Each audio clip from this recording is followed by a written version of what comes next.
Imagine opening an app on your phone and seeing a number you don't recognize.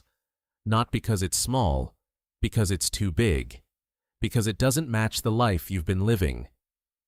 Marcus stared at his phone for almost a minute before he understood what he was looking at. $1,200,000. Sitting in a fund he'd been quietly paying into since he was 22 years old. He was 52 now. He'd spent 30 years being the guy who said no.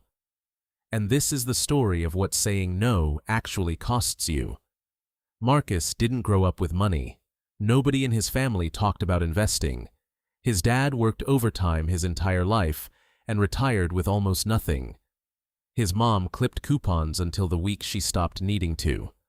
Marcus graduated high school, got a job at a grocery store, and figured that was the shape of his life. He was 22 when a coworker handed him a printed article about compound interest.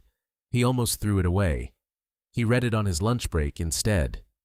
And something in it didn't sit right with him, the way something doesn't sit right when you realize you've been doing something wrong your whole life without knowing it. The article said something simple. It said that time is the only ingredient you cannot buy more of. That money, left alone, grows in a way that feels impossible. That the math doesn't care what your salary is, or what neighborhood you grew up in, or whether you went to college. The math only cares about one thing: how early you start. Marcus started that Friday. He opened a brokerage account on his phone, sitting in his car after his shift. He set up an automatic transfer of $200 a month into a single fund. One fund. He didn't overthink it. He'd read enough to know the fund tracked hundreds of the most powerful companies in the world all at once. He pressed confirm and drove home. And then the years started. The first year was fine.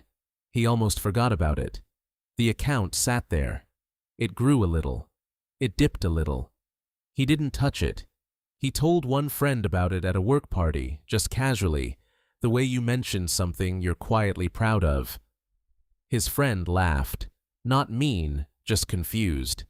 $200 a month? Into a fund? What are you going to do with that? His friend bought a car that year. Brand new. Silver. He parked it in the lot at work, and people gathered around it the way people do. Marcus drove a used Honda that made a sound when it rained. He didn't mind. Much. Year 3 was harder.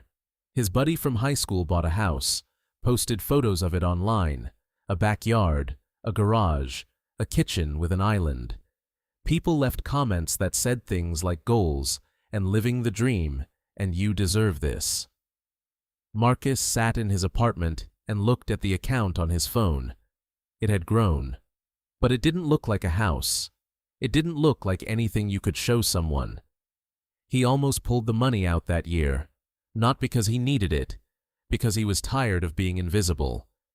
He had friends who were visibly winning, and he was doing a thing that nobody could see, in an account nobody knew about, for a reason that felt increasingly theoretical. He left it alone. Year 5. A coworker got a promotion and came into work with a new watch and 2 tickets to Vegas, and invited everyone except Marcus, probably not even on purpose. The kind of thing that happens when you're not the guy who talks about what he has.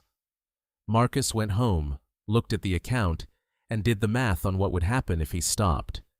The number was depressing. He didn't stop. Year 8. His brother bought a boat.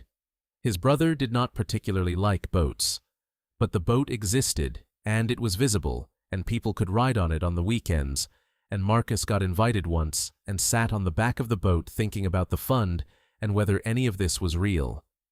He kept going. Year 12. Marcus got a raise. Not a big one. But instead of spending it, he bumped his monthly contribution to $250. Nobody noticed. The account noticed. Year 15. Halfway.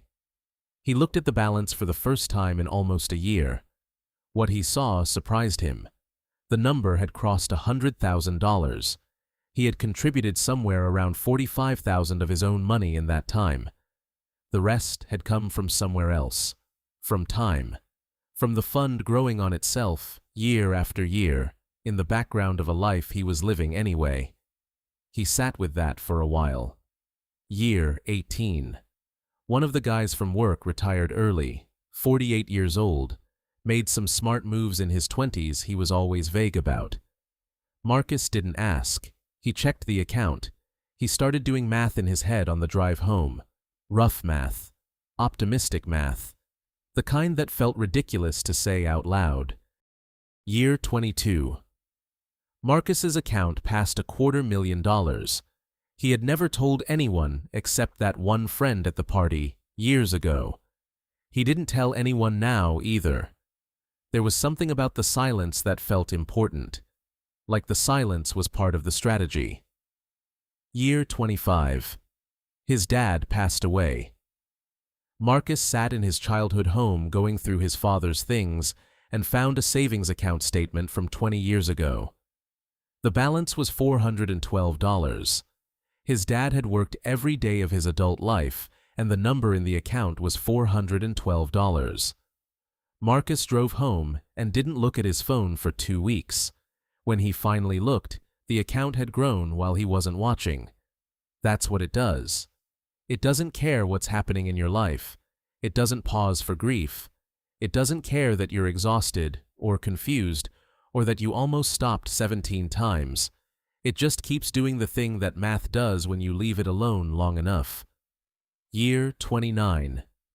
The account crossed $800,000. Marcus was 51. He called in sick to work and sat in his kitchen and tried to understand what had happened. He had contributed, over 29 years, around $72,000 of his own money. The account held $800,000. The difference, everything between what he put in and what was there, was made of nothing he could see. No overtime, no side hustle, no inheritance, no lucky investment, just time. Just that one decision at 22. Just the years stacking. Year 30. Marcus opened the app on a Tuesday morning before work. He hadn't planned to. He was just sitting there with his coffee. The number was sitting there with him. $1,211,000. He thought about his dad. He thought about the boat. He thought about the silver car in the parking lot, which was gone now, traded in years ago. He thought about the Vegas trip he wasn't invited on. He thought about every year he kept the money in while the world kept moving around him. He thought about the article his coworker handed him at 22 and how close he came to throwing it away. He didn't tell anyone that morning. He got up, finished his coffee, and drove to work in the same Honda. The sound it made in the rain had gotten worse. That's the part that doesn't make it into the headlines, the part where nothing looks different from the outside, where you sit on $1 million and drive the same car, where the account is invisible until suddenly it's everything. You probably know someone like Marcus. Or maybe you are Marcus. Maybe you're 22 or 30 or 40 and you're looking at a paycheck that doesn't feel like enough and you think the game is for other people. People with better starts or bigger salaries or parents who knew things yours didn't. But the math doesn't know any of that. $200 a month, one fund, 30 years. That's the whole strategy. That's the part that sounds too simple to be real until you run the numbers and realize it is real, and it always has been, and the only thing standing between you and that number is the decision to start, and then the much harder decision to never stop. Marcus started on a Friday after a shift at the grocery store. The app is sitting on your phone right now.